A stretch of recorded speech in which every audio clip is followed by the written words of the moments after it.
Hey everyone, welcome to a brand new beach walk filmed on a peaceful Tuesday morning along the Mamaia Nord beach, passing in front of 6 different main beaches: Havana, Fan, Dizzy, Ancutei, Navodari and DM Beach.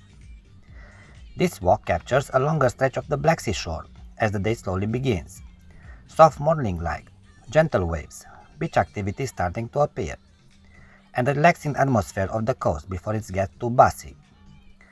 Just a steady walk by the water, with natural sounds and beautiful seaside views throughout the journey.